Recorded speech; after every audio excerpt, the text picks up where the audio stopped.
Ana nació en una familia que, aunque no pertenecía a la más alta nobleza, se encontraba en ascenso gracias a la ambición y el talento diplomático de su padre, Thomas Boleyn.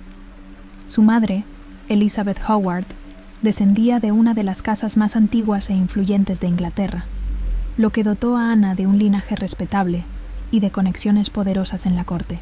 Criada principalmente en el castillo de Hever, en Kent, Ana recibió una educación que, incluso desde la infancia, superó en refinamiento a la de muchas damas de su tiempo. Desde muy joven, su destino fue moldeado por los movimientos estratégicos de su familia. Fue enviada al extranjero para completar su formación, un privilegio reservado a pocas mujeres. Primero estuvo bajo la tutela de Margarita de Austria en los Países Bajos, una corte conocida por su sofisticación y por ofrecer una educación humanista. Luego, se trasladó a Francia, donde sirvió como dama de compañía en la corte de la reina Claudia, esposa de Francisco I. Allí, Ana absorbió no solo los modales refinados, sino también la elegancia de la moda francesa, el dominio del francés y las ideas del Renacimiento. La música, la danza, la poesía, la política y los asuntos religiosos formaron parte de su entorno cotidiano. Fue una época formativa que moldeó a una joven con inteligencia aguda, sensibilidad estética y una capacidad notable para desenvolverse en los círculos del poder. Cuando regresó a Inglaterra en 1522, con poco más de 20 años, lo hizo convertida en una mujer distinta a las demás, elegante, perspicaz y con una presencia que no pasaba desapercibida. Fue presentada en la corte como dama de compañía de Catalina de Aragón, la reina consorte de Enrique VIII. En un principio, Ana no captó de inmediato la atención del rey, pero sí la de muchos otros hombres. Uno de los más destacados fue Henry Percy, heredero del condado de Northumberland. Su relación con Percy fue seria, incluso se habló de compromiso, pero la unión fue impedida por el cardenal Thomas Wolsey, probablemente por órdenes del propio Enrique VIII, o, según algunas versiones, por la presión de la familia Percy, que no veía con buenos ojos una alianza con los Boleyn. Otros pretendientes también se sintieron atraídos por ella, como el poeta Thomas Wyatt, quien más tarde escribiría versos que evocaban el recuerdo de una mujer esquiva y fascinante. Ana, sin embargo, parecía tener otros planes. Sabía que, en un mundo dominado por alianzas políticas y matrimonios estratégicos, debía ser prudente y, sobre todo, debía proteger su reputación. Era consciente de que el verdadero poder no residía solo en el afecto de un hombre, sino en la posición social que podía alcanzarse mediante una unión bien calculada. Con su estilo distinguido, su inteligencia cultivada en el extranjero y una seguridad poco común en las mujeres de su entorno, Ana comenzaba a destacar. Pero aún no imaginaba que estaba por cruzarse con un destino que cambiaría para siempre no solo su vida, sino la historia de Inglaterra. Fue alrededor de 1525 cuando la mirada del rey Enrique VIII se posó, de manera definitiva, sobre Ana Boleyn. A diferencia de su hermana María, quien ya había sido amante del monarca unos años antes, Ana no se dejó seducir por las mismas promesas ni buscó acomodarse en el papel de favorita real. Enrique, acostumbrado a que las mujeres cedieran con rapidez a sus deseos, se encontró con algo nuevo, una joven que no solo resistía, sino que le imponía condiciones. Al principio, fue una fascinación alimentada por el juego de la intriga. Enrique veía en Ana una presencia magnética, distinta de la dulzura callada de la reina Catalina o de las damas de la corte. Ana era vivaz, culta, con una conversación afilada y una seguridad que desafiaba las normas sociales de la época. Su negativa rotunda a convertirse en amante real fue el inicio de una persecución obsesiva por parte del rey. En un movimiento calculado, Ana se retiró a Hever Castle. No fue una huida, sino una jugada deliberada.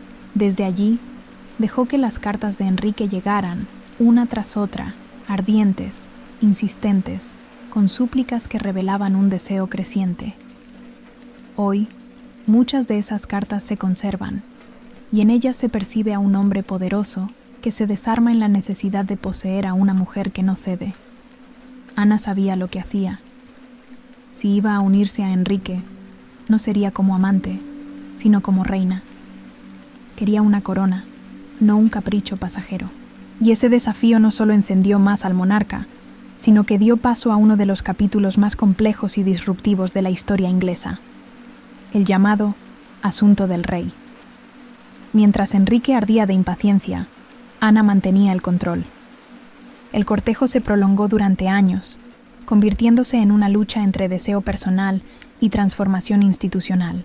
El rey, aún casado con Catalina de Aragón, empezaba a considerar lo impensable: romper con Roma, anular un matrimonio sancionado por la Iglesia y enfrentarse a los poderes que sostenían su trono. Todo por Ana. Esta no era ya una historia de amor o de pasión cortesana. Era una historia de ambición, de estrategia y de riesgo. Ana no solo había conquistado el corazón del rey, había empujado los cimientos de la monarquía hacia un nuevo abismo. La creciente impaciencia de Enrique VIII por un heredero varón no era un simple deseo personal, era una preocupación de Estado. Desde el nacimiento de la princesa María, fruto de su unión con Catalina de Aragón, no había logrado obtener el hijo varón que tanto anhelaba.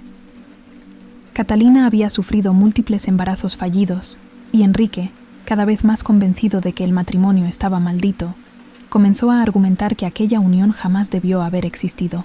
Según él, la culpa residía en el hecho de que Catalina había sido la esposa de su hermano mayor, Arturo, fallecido años antes. Aunque el matrimonio entre Catalina y Arturo no se consumó, Enrique utilizó ese hecho como justificación bíblica para afirmar que su matrimonio con Catalina era contrario a la ley divina. Ana, por su parte, se mantenía firme. No había concesiones, ni apresuramientos. Quería la corona, y Enrique, cegado por su deseo de poseerla y su necesidad política de un hijo varón, empezó a mover todas las piezas necesarias para lograr la anulación de su matrimonio. En 1527, prometió a Ana que sería su esposa. Esa promesa no fue un gesto romántico, fue un pacto político. La familia Boleyn comenzó a escalar con rapidez. Thomas Boleyn, el padre de Ana, fue nombrado vizconde de Rochford y poco después, conde de Wiltshire. Su hermano, George Boleyn, joven brillante y ambicioso, fue integrado al consejo privado del rey. La influencia de los Boleyn en la corte crecía con cada día, alimentando tanto su poder como la animadversión de sus enemigos. Enrique solicitó oficialmente la anulación de su matrimonio ante el Papa Clemente VII. Alegaba que vivía en pecado, que su unión con Catalina jamás había sido legítima, y que sus súbditos, y Dios, requerían de un heredero varón para la estabilidad del reino. Pero el Papa, atrapado bajo la influencia política de Carlos V, emperador del Sacro Imperio Romano Germánico y sobrino de Catalina, se negó a concederla. Clemente no podía permitir que su autoridad fuera desafiada abiertamente por un monarca que pretendía imponer su voluntad sobre la doctrina de la Iglesia. Así se inició una disputa que ya no era solo personal. El deseo de Enrique por Ana Boleyn y su necesidad de un heredero se convirtieron en el epicentro de un conflicto internacional, uno que enfrentaría no solo a la corona inglesa con Roma, sino también al rey con buena parte de su propio reino. La promesa estaba hecha: Ana sería reina. Pero el camino hacia la corona estaría sembrado de enfrentamientos, rupturas y una redefinición completa del orden religioso en Inglaterra. El fracaso en obtener la anulación del Papa marcó un antes y un después. Durante años, Enrique confió en su primer ministro, el cardenal Thomas Wolsey, para resolver la situación. Wolsey, hábil político y figura central del gobierno, era también legado del Papa en Inglaterra, y se esperaba que encontrara una salida diplomática que permitiera disolver el matrimonio con Catalina sin provocar una crisis con Roma. Pero se enfrentaba a una realidad insalvable. El Papa Clemente VII no tenía libertad para actuar. En 1527, había sido prácticamente rehén del emperador Carlos V tras el saqueo de Roma, y no estaba en condiciones de contrariar los intereses de uno de los hombres más poderosos de Europa, y tío directo de la reina Catalina. Cuando quedó claro que el Papa no cedería, Enrique se sintió traicionado. Ana, por su parte, ya desconfiaba profundamente de Wolsey, a quien culpaba por haber disuelto su antigua relación con Henry Percy. Su caída fue inevitable. En 1529, Wolsey fue destituido de todos sus cargos y retirado del centro político. Murió al año siguiente, en 1530, camino a Londres, donde probablemente habría sido juzgado por traición. Su desaparición dejó un vacío que sería rápidamente llenado por un hombre más pragmático y dispuesto a romper con todo, Thomas Cromwell. Cromwell, astuto, de origen humilde pero con una mente estratégica, comprendió lo que Enrique no quería admitir. No había solución dentro del marco papal. Si el Papa no concedía la anulación, entonces el rey debía dejar de pedirla y simplemente tomarla. La solución era radical: romper con la autoridad del Papa en Inglaterra. En su lugar, el rey mismo debía convertirse en la cabeza de la Iglesia. Así comenzó una serie de maniobras políticas y legislativas que transformarían el rostro religioso de Inglaterra. En 1533, Thomas Cranmer, cercano a Ana y recientemente nombrado arzobispo de Canterbury, declaró inválido el matrimonio entre Enrique y Catalina y válido el enlace del rey con Ana. Un año más tarde, en 1534, el Parlamento aprobó el Acta de Supremacía, que proclamaba a Enrique VIII como cabeza suprema de la Iglesia de Inglaterra. El cisma con Roma ya era un hecho consumado. Fue una revolución silenciosa pero profunda. El trono se convirtió en el nuevo eje de autoridad espiritual, y aquellos que no lo reconocieran serían considerados traidores. El precio de esta transformación sería pagado por muchos a lo largo de los años. Pero por ahora, el camino de Ana hacia la corona parecía despejado. El mundo había cambiado y lo había hecho por ella. El matrimonio entre Enrique VIII y Ana Boleyn se concretó en secreto el 25 de enero de 1533. Ana estaba embarazada y el rey no podía esperar más. Ese mismo año, en mayo, el arzobispo Cranmer declaró inválido el matrimonio de Enrique con Catalina de Aragón y, por ende, reconoció como legítima la unión con Ana. Fue un acto de profundo simbolismo político y religioso. La autoridad del Papa quedaba desafiada, y el nuevo orden, el anglicanismo con el rey a la cabeza, comenzaba a erigirse con firmeza. El 1 de junio de 1533, Ana fue coronada reina de Inglaterra en una fastuosa ceremonia en la abadía de Westminster. Pero no fue una coronación cualquiera. Fue la primera vez que una reina consorte fue coronada con la corona de San Eduardo, tradicionalmente reservada a los soberanos, lo cual subrayaba la magnitud del cambio. Enrique no solo la presentaba como esposa, sino como reina por derecho, igual en dignidad, casi, a él mismo. Era también una declaración para quienes aún consideraban a Catalina como la legítima reina. Ana estaba en el trono, y no había vuelta atrás. La expectativa era inmensa. Todo estaba puesto en juego para que Ana diera a luz a un hijo varón. El embarazo era el punto de inflexión que debía legitimar toda la transformación que había comenzado con su ascenso. Pero el 7 de septiembre de 1533, Ana dio a luz a una niña. Fue bautizada como Isabel. El nacimiento de Isabel fue celebrado públicamente con cortesías y aparente alegría, pero en privado, Enrique estaba profundamente decepcionado. Había apostado el trono, su alma y la estructura de su reino por un heredero varón, y había recibido una hija.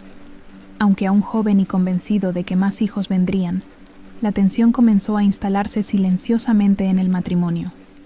Ana, por su parte, estaba bajo una presión colosal. Ya no bastaba con ser reina. Tenía que cumplir la promesa implícita de dar un príncipe. Su posición no era segura. La corte, el pueblo, incluso algunos aliados de Enrique, miraban con escepticismo esta nueva era. Muchos seguían siendo leales a Catalina y a la princesa María. Ana no solo debía gobernar junto al rey, debía justificar, con su fertilidad, la ruptura más radical de la monarquía inglesa hasta entonces. Y mientras la pequeña Isabel crecía en palacio, una nueva sombra se cernía sobre la corona de Ana. El reloj, para muchos, había comenzado a correr. La esperanza de un heredero varón se convertía, cada día que pasaba, en una presión insoportable. A medida que pasaban los meses, la relación entre Enrique y Ana comenzó a deteriorarse, lentamente, pero de forma visible. La presión por engendrar un hijo varón era ya una constante sombra sobre la reina. En 1534, Ana sufrió lo que los cronistas contemporáneos describieron como un aborto espontáneo, aunque algunos indicios sugieren que pudo haber dado a luz a un hijo que no sobrevivió. Sea como fuere, el golpe fue devastador para ambos. Para Enrique, fue la señal de que su decisión, tanto espiritual como política, podía no haber contado con la aprobación divina. Para Ana, fue el comienzo de un distanciamiento que no haría más que crecer. El rey empezó a mostrarse cada vez más frío, cada vez más ausente, y en medio de ese vacío emocional, emergió una figura silenciosa pero peligrosa. Jane Seymour, una dama de compañía que contrastaba con Ana en todo. Reservada, discreta, sumisa. Era en apariencia todo lo que Ana no era. Y Enrique comenzó a verla no solo como consuelo, sino como posibilidad. Pero Ana no era una figura pasiva ni ornamental. Como reina, tuvo un rol activo en el gobierno, particularmente en cuestiones religiosas. Fue mecenas de figuras clave del reformismo protestante, como William Tyndale, y promovió la distribución de Biblias en inglés, así como la elección de clérigos afines a la nueva teología. Su influencia fue clara en la designación de altos cargos eclesiásticos, y no temía expresar sus opiniones en cuestiones de Estado. Esa postura, poco habitual en una consorte, generó tensiones en la corte. Las facciones conservadoras, encabezadas por nobles como el duque de Norfolk y miembros de la familia Pole, empezaron a verla como una amenaza directa a la estabilidad tradicional. A esto se sumó el resentimiento popular. Muchos la consideraban responsable del destronamiento de Catalina y del trato cruel hacia la princesa María. Ana no supo, o no quiso, construir una narrativa que la acercara al pueblo. Su figura, lejos de ser comprendida como símbolo de renovación, era percibida por muchos como la encarnación de la ambición desmedida. En el seno del propio palacio, los rumores eran constantes. Cada aborto, cada desacuerdo con el rey, cada gesto que se saliera de lo esperado, era amplificado. Las intrigas se multiplicaban. Ana ya no caminaba sobre un terreno firme. Estaba en un campo minado, rodeada de enemigos que sabían esperar y que comenzarían pronto a moverse con precisión calculada. En la primavera de 1536, las tensiones que durante años habían crecido como raíces ocultas bajo la superficie, finalmente estallaron. El fracaso de Ana en proporcionarle a Enrique un heredero varón, sumado a su fuerte carácter y su influencia política cada vez más cuestionada, la convirtieron en un obstáculo, no solo para el rey, sino para los hombres que habían ascendido al poder gracias a ella, y que ahora temían caer con ella. Thomas Cromwell, el mismo arquitecto del ascenso de Ana, se convirtió en su enemigo más peligroso. Su relación, que alguna vez fue de cooperación, se había agriado por disputas sobre política eclesiástica y la administración de los bienes confiscados tras la disolución de los monasterios. Además, Ana se había convertido en una figura imprevisible para Cromwell. Había perdido el favor del rey, pero aún tenía voz. Y eso era una amenaza. Entonces, comenzó la maquinaria. Una investigación secreta, encabezada por el propio Cromwell, se puso en marcha en abril de 1536. La acusación: adulterio, y no solo eso, incesto y traición. Los cargos eran graves hasta lo impensable. Decir que la reina había sido infiel no era solo un ataque moral, era por definición legal un acto de traición al rey. El primero en ser arrestado fue Mark Smeaton, un músico de la corte. Bajo tortura, confesó haber tenido relaciones con Ana. Hoy sabemos que su confesión fue casi con certeza forzada. Después vinieron otros: Sir Henry Norris, un hombre cercano al rey; Sir Francis Weston, joven caballero de la corte; William Brereton, un funcionario del norte. Luego, George Boleyn, hermano de Ana, fue también arrestado. La acusación más escandalosa: que la reina había cometido incesto con él. La caída ya no era solo política, era teatral, diseñada para destruir por completo su figura. El 2 de mayo de 1536, Ana fue arrestada y llevada a la Torre de Londres. No hubo resistencia pública, ni protestas en su favor. Fue una caída silenciosa, meticulosamente orquestada. En cuestión de días, la mujer por la que Enrique VIII había roto con la Iglesia de Roma, con su esposa y con el orden establecido, estaba encerrada, acusada de los crímenes más oscuros.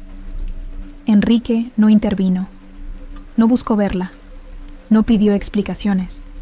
Al contrario, comenzó a distanciarse aún más, apareciendo públicamente con Jane Seymour, como si Ana ya no existiera. El proceso de eliminación estaba en marcha. Ana Boleyn, reina de Inglaterra, se convirtió en prisionera en las mismas paredes que alguna vez habían celebrado su coronación. El 15 de mayo de 1536 se celebraron 2 juicios en paralelo. Por la mañana, fueron juzgados los hombres acusados de adulterio con la reina: Mark Smeaton, Henry Norris, Francis Weston, William Brereton y George Boleyn. El proceso fue rápido, implacable y ya decidido de antemano. Las pruebas eran débiles, basadas en confesiones arrancadas bajo presión y en testimonios contradictorios. Aún así, los 5 fueron declarados culpables de traición. Smeaton, el único que confesó, probablemente con la esperanza de salvar la vida, fue condenado junto con los demás. Ninguno escapó. Ese mismo día, por la tarde, llegó el turno de Ana. Fue llevada a juicio en el Gran Salón de la Torre de Londres, ante un jurado compuesto en su mayoría por nobles hostiles a su figura. Presidiendo el tribunal se encontraba su propio tío, el duque de Norfolk, figura clave entre sus enemigos. No fue una justicia imparcial. Fue un acto cuidadosamente escenificado. Ana escuchó, con compostura, las acusaciones. Múltiples adulterios con hombres de la corte, conspiración para asesinar al rey y, lo más brutal, incesto con su hermano George.